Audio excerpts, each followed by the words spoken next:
Protein के महत्व के बारे में बने स्पोकन ट्यूटोरियल में आपका स्वागत है। इस ट्यूटोरियल में हम सीखेंगे हमारे शरीर के लिए प्रोटीन के लाभ, इसकी कमी का शरीर पर असर, अलग अलग उम्र में इसकी ज़रूरतें, खाने के स्रोत।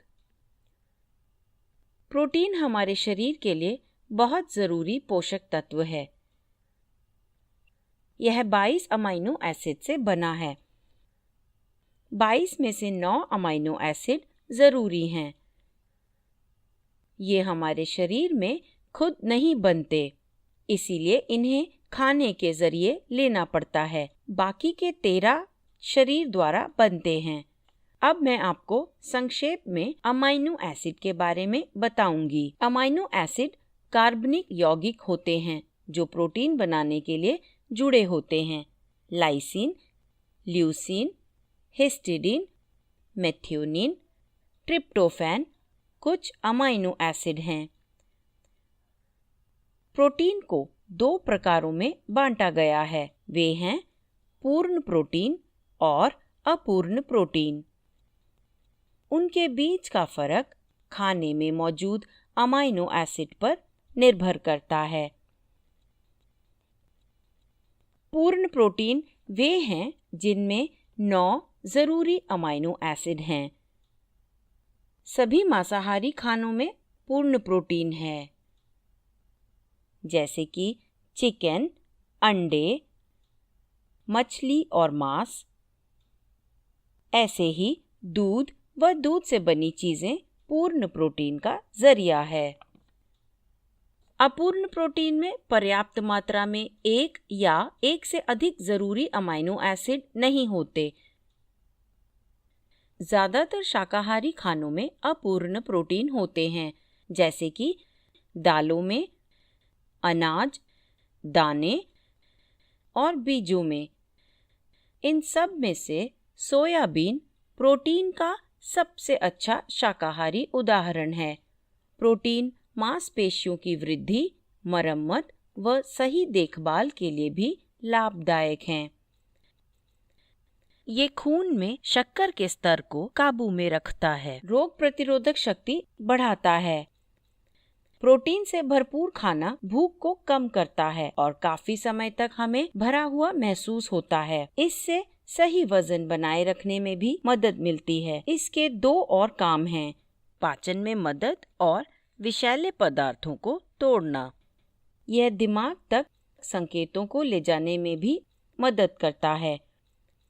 शरीर में पोषक तत्वों को लाने, ले जाने और एक जगह इकट्ठे करने के लिए भी प्रोटीन की जरूरत पड़ती है। आइए अब हम प्रोटीन की कमी के संकेत और लक्षणों को समझें।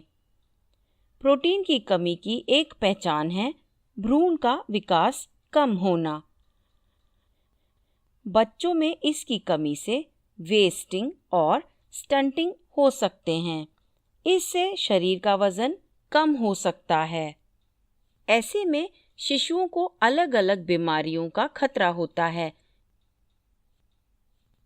शिशु के सही विकास न होने के कारण उसके दिमाग का विकास भी सही न होने का खतरा होता है। आगे जाकर शिशुओं में अच्छी तरह विकास न होने पर उनमें मधुमेह होने का खतरा होता है। उनके बड़े होने पर उच्च रक्तचाप भी हो सकता है। उम्र में बड़े लोगों को प्रोटीन की कमी से मांसपेशियों को नुकसान होता है। वे थकान भी महसूस कर सकते हैं। उनमें कमजोरी और बीमारी होने का खतरा होता है। चेहरे पर झुर्रियां पड़ना और बालों का झड़ना इसके अन्य उदाहरण हैं। अलग अलग उम्र के लोगों की हर रोज की अलग अलग ज़रूरतें हैं। इस ट्यूटोरियल में प्रोटीन की मात्रा की सलाह क्षेत्र में देखे गए मूल्यों के आधार पर दी गई है। नवजात से 12 महीने के शिशुओं के लिए यह 1 से 2 ग्राम प्रति किलोग्राम उनके शरीर के वजन के बराबर होता है। 1 से 3 साल के शिशुओं के लिए 16 ग्राम प्रोटीन की ज़रूरत होती है। 4 से 6 साल के बच्चों के लिए 20 ग्राम प्रोटीन की ज़रूरत होती है। 7 से 9 साल के बच्चों के लिए 29 ग्राम की सलाह दी जाती है। 10 से 12 साल तक के बच्चों के लिए 40 ग्राम की ज़रूरत होती है। किशोरों के लिए 52 से 62 ग्राम की सलाह दी जाती है। गर्भवती महिलाओं के लिए 78 ग्राम और स्तनपान कराने वाली माँओं के लिए 68 से 74 ग्राम प्रोटीन की सलाह दी जाती है।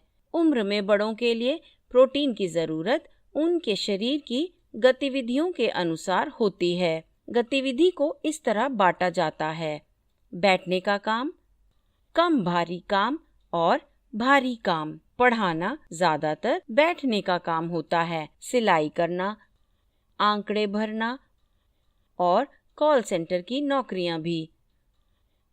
मेज कुर्सी पर बैठकर काम करने वाले भी इसी में शामिल हैं। कम भारी काम में खेती का काम शामिल है। घर काम, मकान बनाने वाले और ड्राइवर भी। भारी काम में पत्थर तोड़ने वाले शामिल हैं। लकड़हारे, खिलाड़ी और खान में काम करने वाले भी।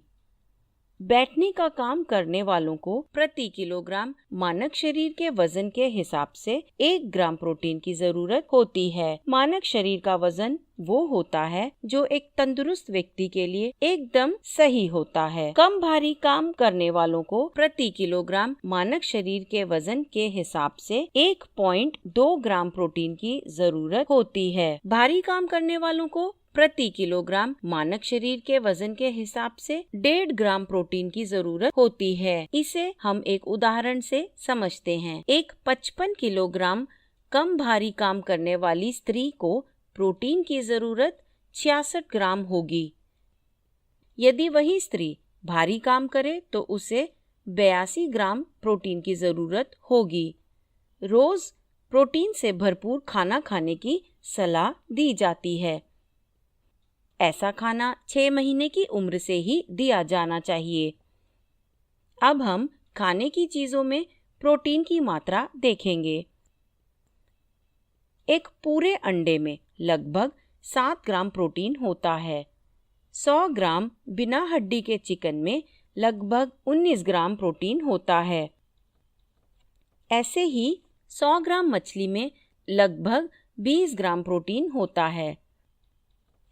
250 मिलीलीटर गाय के दूध में लगभग 8 ग्राम प्रोटीन होता है। 250 मिलीलीटर गाय के दूध से बने दही में लगभग 8 ग्राम प्रोटीन होता है। गाय के दूध से ही बने 45 ग्राम पनीर में लगभग 8 ग्राम प्रोटीन होता है। 20 ग्राम दानों व बीजों में लगभग 4 ग्राम प्रोटीन ही होता है। 30 ग्राम कच्ची सोयाबीन में लगभग 11 ग्राम प्रोटीन होता है।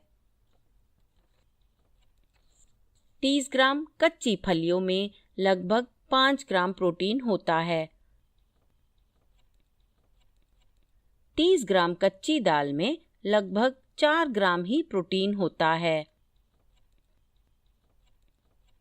30 ग्राम कच्चे सफ़ेद चावल में लगभग 2 ग्राम प्रोटीन होता है। 30 ग्राम कच्चे कंगनी में लगभग 4 ग्राम प्रोटीन होता है।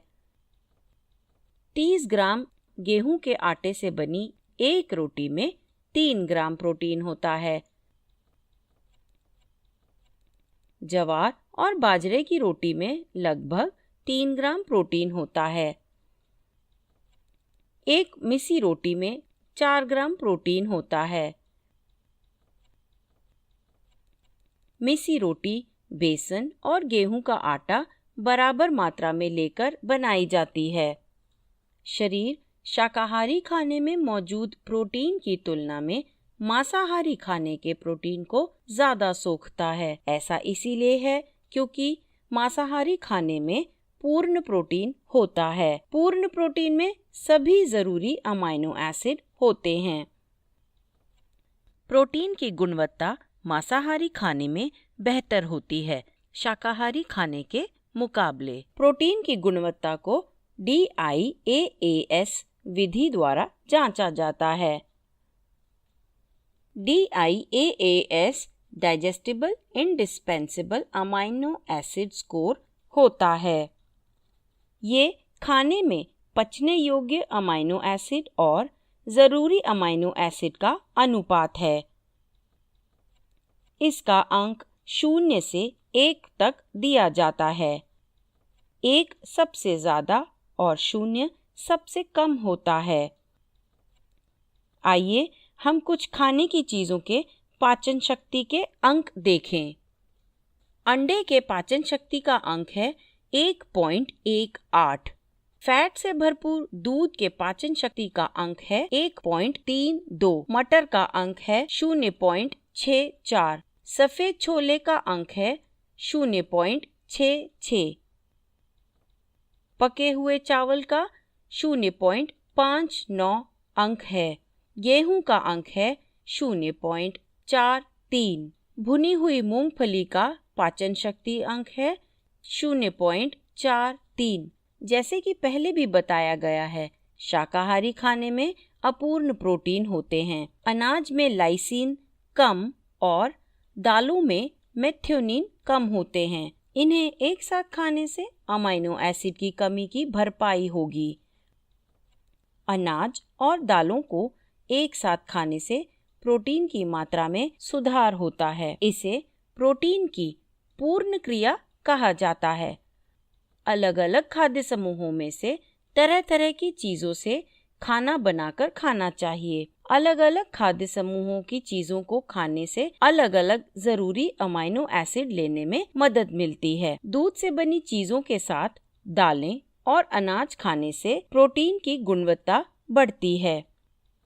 अनाज और दालों में जो अमाइनो एसिड न हो, उनकी कमी दूध से बनी चीजों से पूरी की जा सकती है। अब हम इन अलग अलग खाद्य समूहों से बने खानों को देखेंगे।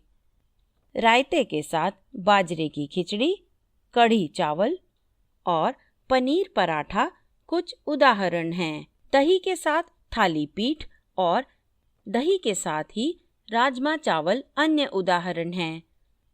अनाज या बाजरा को मांसाहारी खाने के साथ खाने से भी प्रोटीन की मात्रा बढ़ती है। अब मैं आपको कुछ अलग अलग खाद्य समूहों से खाने की चीजें बनाना बताऊंगी। वे हैं बाजरा चिकन पुलाव, अंडा डोसा और चिकन बाजरा रोटी। अंडा चावल, मांसाहारी भरवा पराठा, नाचनी के कोफ्ते और चिकन करी अन्य उदाहरण हैं। इनके अलावा हम अन्य खाद्य समूहों की चीजें भी इस्तेमाल कर सकते हैं, जैसे दही चावल, पालक पनीर की सब्जी, नारियल दही की चटनी इसके कुछ उदाहरण हैं। करी में दानों और बीजों के घोल का प्रयोग करने से भी प्रोटीन की मात्रा में सुधार होता है। तंदुरुस्ती के लिए हर रोज अपने खाने में ये सभी चीजें शामिल करनी चाहिए। अब ये ट्यूटोरियल यहीं समाप्त होता है। IIT बॉम्बे से मैं बेला टोनी आपसे विदा लेती हूँ। हमसे जुड़ने के लिए धन्यवाद।